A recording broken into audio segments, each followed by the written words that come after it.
कक्षा 11 के सभी विद्यार्थियों, भौतिक शास्त्र का आज मैं आपको वार्षिक परीक्षा का पेपर बताऊंगा।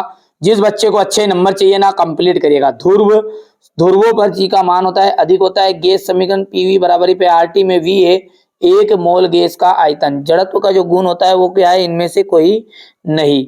वाट किसका मात्रक है, शक्ति का।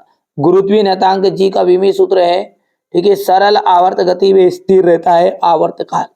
प्रतिबल का मात्रक न्यूटन बटा मीटर स्क्वायर। बिलियर्ड के बॉल की गति द्विविमीय गति होती है। पृथ्वी के केंद्र पर गुरुत्वीय त्वरण का जो मान होता है वो शून्य होता है। जी एक राशि है तो अदिश राशि है।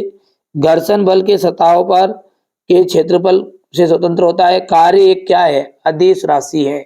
तरंग की चाल आवृत्ति इंटू तरंग दैर्ध्य। कोणीय त्वरण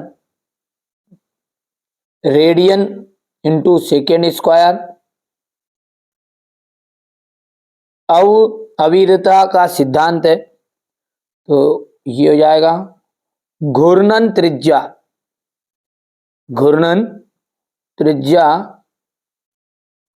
और छठा है गुरुत्वीय त्वरण का जाएगा आपका,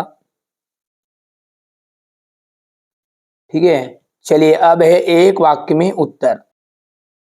चलिए तो यहां से मैंने पूरा एक वाक्य में उत्तर भर लिए हैं। अब थोड़ा समझ लेते हैं कि त्वरण क्या है। तो त्वरण है वेग परिवर्तन की दर को ही कहते हैं त्वरण। इसका मात्रक जो होता है ना वो होता है मीटर अपॉन सेकेंड स्क्वायर। संवेग का फॉर्मूला क्या होता है, द्रव्यमान इंटू वेग होता है। हुक के नियम की सीमा, ये जो हुक का नियम है ना वो केवल और केवल, ठीक है, ठोस पदार्थों के लिए ही लागू होता है।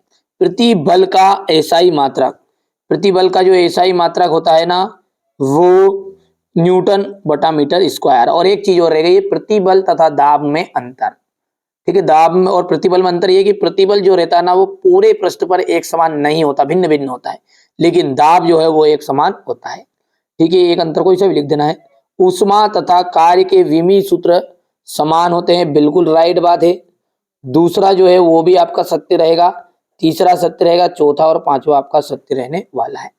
यहां से देखिए आप तो बढ़िया से कंप्लीट करना, जो चीजें बता रहा हूं ना आप तो कंप्लीट करो। परीक्षा हाल में आपको बिल्कुल यही पेपर क्वेश्चन आंसर आपको देखने को मिलेंगे ना। पेपर का फॉन्ट भले ही चाहे अलग होगा लेकिन प्रश्न यही देखने को मिलेंगे। ये सेट बी है और ये सेट सी है, सेट डी भी उपलब्ध कराऊंगा।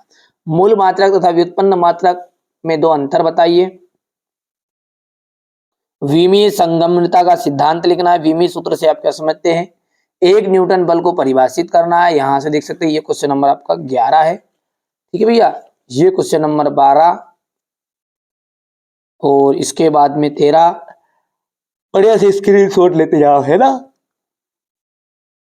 ये यहां से ये क्वेश्चन नंबर 19 और ये आपका 20। तो ये